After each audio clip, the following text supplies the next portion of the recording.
नमस्ते बच्चों, आज हम पाठ 9 द्रोणाचार्य पढ़ेंगे और पाठ 10 लाख का घर। पाठ 10 तक हमारे इस बार ऐसे 1 में आएंगे, सेमेस्टर 1 में, और रीडर से भी पाठ 10 तक आएंगे।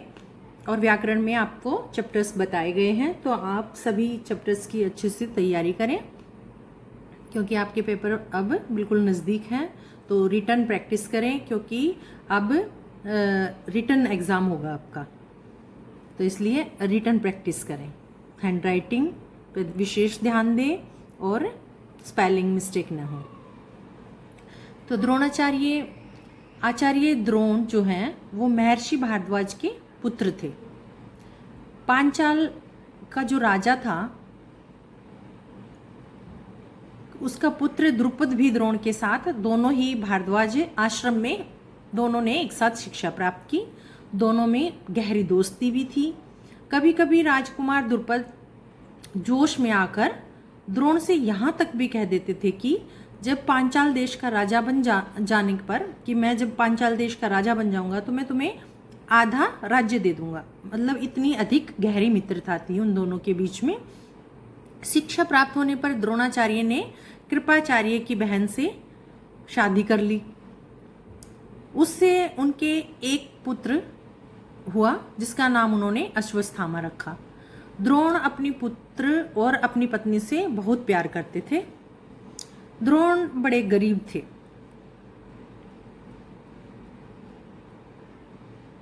वह चाहते थे कि धन प्राप्त किया जाए तो अपनी पत्नी और पुत्र के साथ सुख से मैं अपना जीवन बिता पाऊं। उन्हें खबर लगी कि परशुराम अपने सारी संपत्ति, जो भी धन दौलत जो भी है उसके पास, परशुराम जी के पास, वह अपनी सारी संपत्ति गरीब ब्राह्मणों में बांट रहा है। तो वह भागे भागे उनके पास गए, लेकिन जब तक वो वहां पहुंचे तब तक परशुराम जी ने अपनी सारी संपत्ति बांट दी थी। तो द्रोणाचार्य को देखकर वह बोले, परशुराम जी, ब्राह्मण श्रेष्ठ, आपका स्वागत है, पर मैं जो भी दान दे रहा था वह मैं बांट चुका हूँ। अब यह मेरा शरीर और धनुर्विद्या है जो मेरे पास है, जिससे मैं आपके लिए कुछ कर सकता हूँ।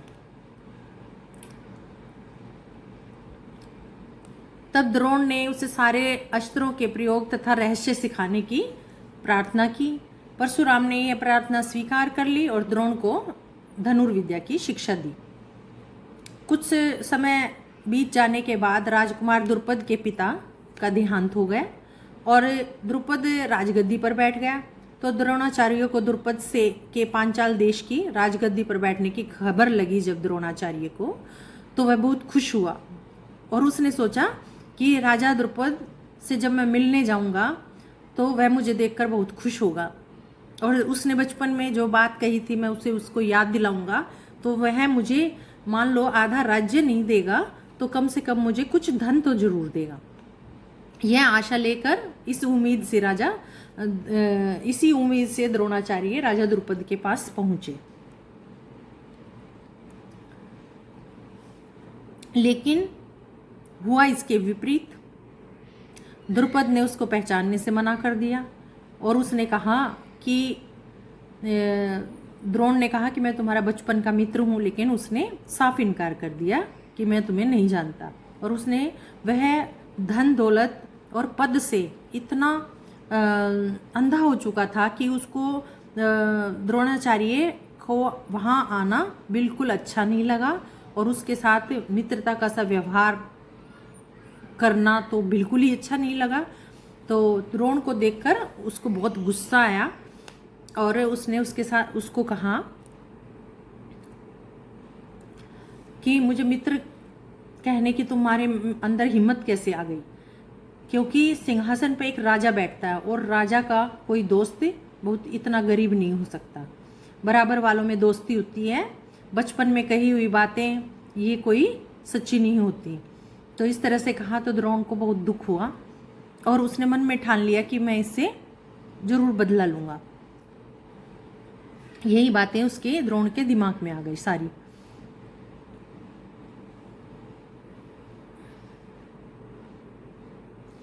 द्रुपद बहुत कठोर बातें कर रहा था और उसको बहुत घमंड था।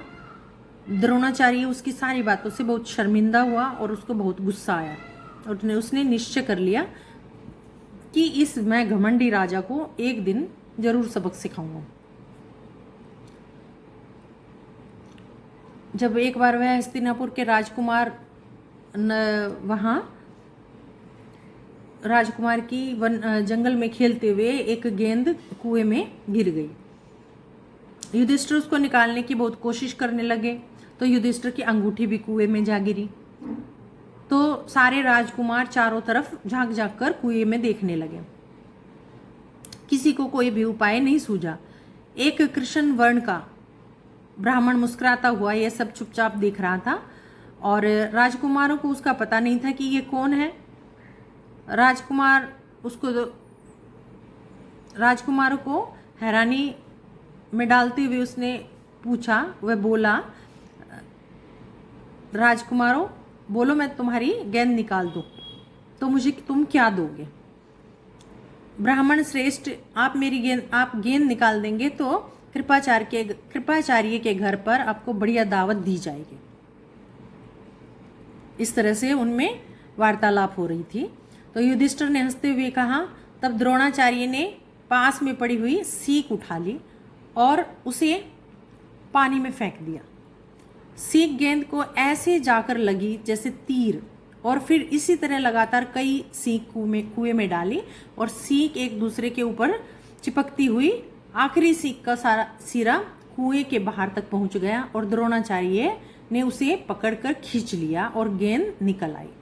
सारे राजकुमार देखकर हैरान हो गए तो उन्होंने ब्राह्मण से विनती की कि तुम युधिष्ठिर की अंगूठी भी निकाल दो। द्रोण ने तुरंत धनुष चढ़ाया और कुएं में तीर मारा तो वह अंगूठी की उस तीर की नोक है वह अंगूठी पर जा लगी और द्रोणाचार्य ने अंगूठी युधिष्ठिर को दे दी निकालकर। तो यह चमत्कार देखकर राजकुमारों को बहुत ही अचरज हुआ, बहुत हैरानी हुई। उन्होंने द्रोण के आगे आदरपूर्वक सिर झुकाया और हाथ जोड़कर पूछा, महाराज हमारा प्रणाम स्वीकार कीजिए और आप अपना परिचय हमें जरूर दें। आप कौन हैं? हम आपकी किस तरह से सेवा कर सकते हैं? आप हमें आज्ञा दें। द्रोण ने कहा, राजकुमारों ये सारी घटना सुनाकर भीष्म पितामह से मेरा परिचय प्राप्त कर लेना। राजकुमारों ने जाकर भीष्म पिता को सारी बातें बताई तो भीष्म ताड़ गए, यानी कि हैरान हो गए और उन्होंने कहा कि हो न हो वह आचार्य द्रोण होंगे। यह सोचकर उन्होंने निश्चय कर लिया कि अब से राजकुमारों को अस्त्र की शिक्षा है जो द्रोण के हाथों दिलाई जानी चाहिए। बड़े सम्मान के साथ उन्होंने द्रोण का स्वागत किया और राजकुमारों को आदेश दिया कि वे गुरु द्रोण से ही धनुष विद्या सीखेंगे।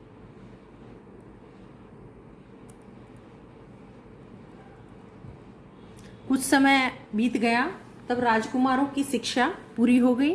द्रोणाचार्य ने उनसे गुरु दक्षिणा के रूप में, जब कोई भी गुरु शिक्षा देता था तो उसे जब वो शिक्षा पूरी हो जाती थी तो गुरु दक्षिणा के रूप में कुछ गुरु को दिया जाता था भेंट स्वरूप। तो उन्होंने गुरु द्रोणाचार्य जी ने पांचाल राज द्रुपद को कैद करने के लिए कहा, क्योंकि द्रोणाचार्य को उससे बहुत उसके प्रति बहुत क्रोध था। तो उन्होंने कहा कि द्रुपद को कैद करके लेके आओ। उनकी आज्ञा अनुसार पहले दुर्योधन और कर्ण ने द्रुपद के राज्य पर धावा बोल दिया, यानी कि आक्रमण कर बोल दिया और पराक्रमी द्रुपद के आगे वे नहीं ठहर सके और हार कर वापस आ गए। तब द्रोण ने अर्जुन को भेजा। अर्जुन ने पांचाल राज की सेना को तहस नहस कर दिया, मतलब बुरी तरह से हरा दिया और राजा द्रुपद को उनके मंत्री सहित कैद करके आचार्य के सामने लाकर खड़ा कर दिया।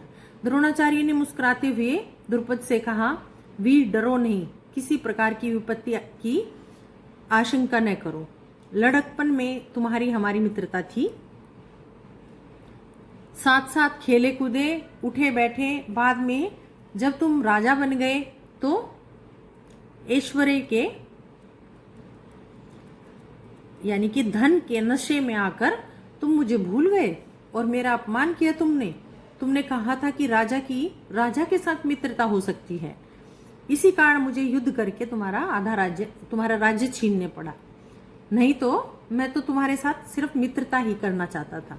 द्रोण कहता है इस तरह से द्रुपद को, इसलिए आधा राज्य तुम्हें वापस लौटा देता हूँ, क्योंकि मेरा मित्र बनने के लिए तुम्हें राज्य चाहिए। क्योंकि द्रुपद ने कहा था कि मित्रता हमेशा बराबर वाले में होती है। द्रोण से कहा था कि तुम गरीब हो और मैं एक राजा हूं, तो तुम्हारे और मेरे बीच में दोस्ती कैसे हो सकती है। तो यही बातों का समय आने पर द्रोण ने द्रुपद को यही बातें दोहराई।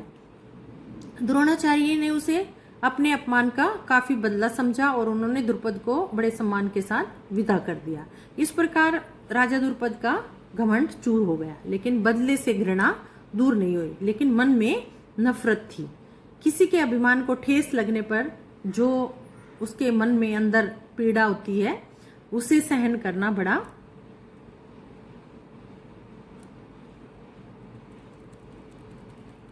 बड़ा कठिन काम होता है। द्रोण ने बदला लेने की भावना द्रुपद के जीवन का लक्ष्य बन गया।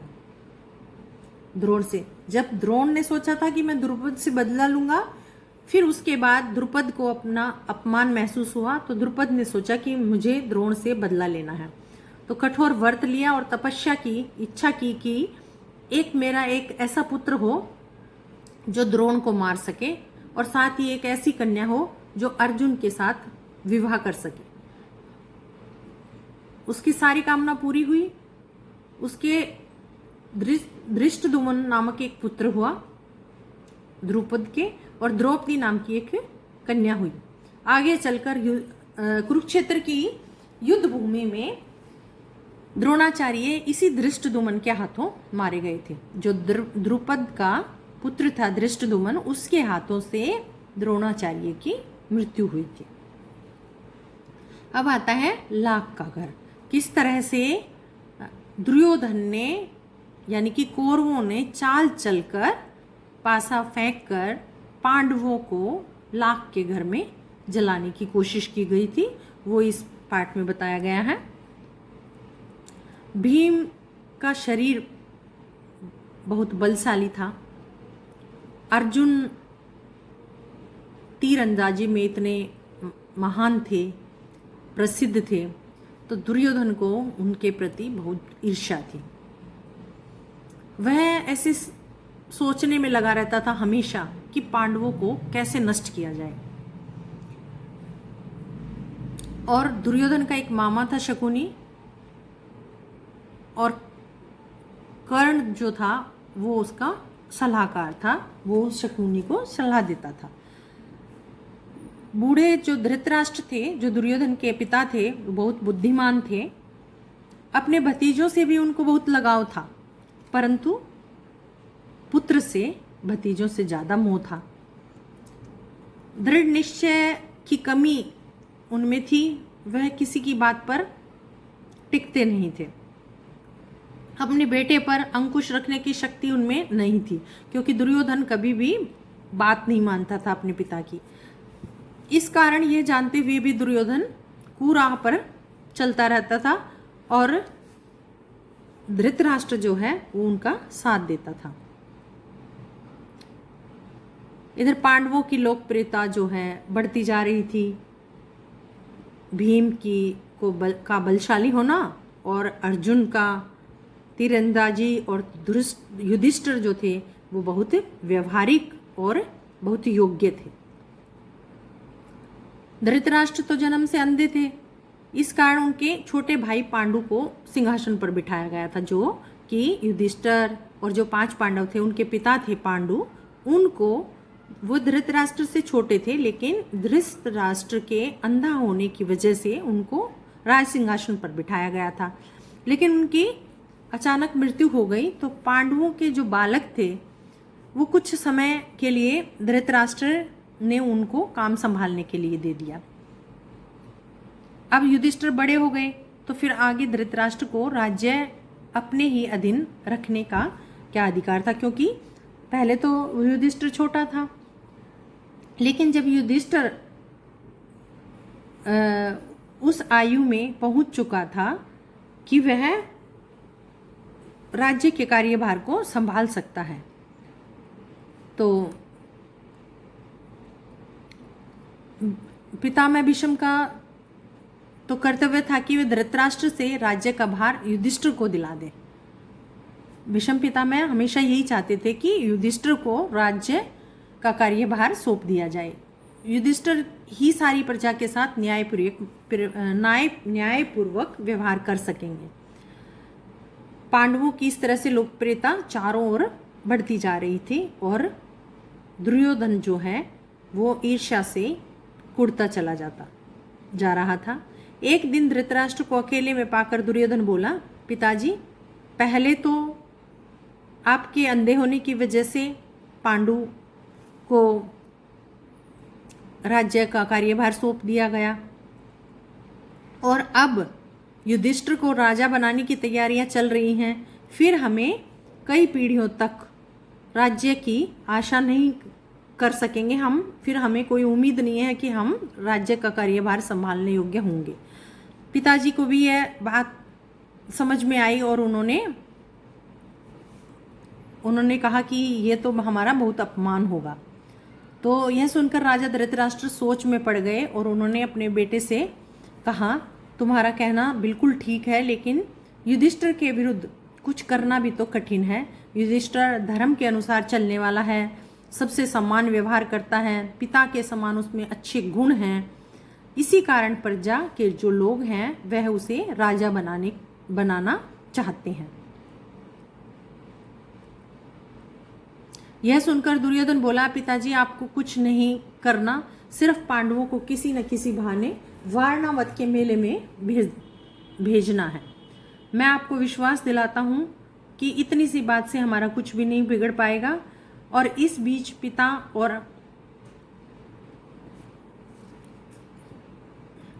पर और अधिक दबाव डालने के इरादे से दुर्योधन कुछ कूटनीतिकों, यानी कि उसने अपने साथ इस तरह के कई लोगों को शामिल कर लिया और उन्होंने इस तरह की चाल चली।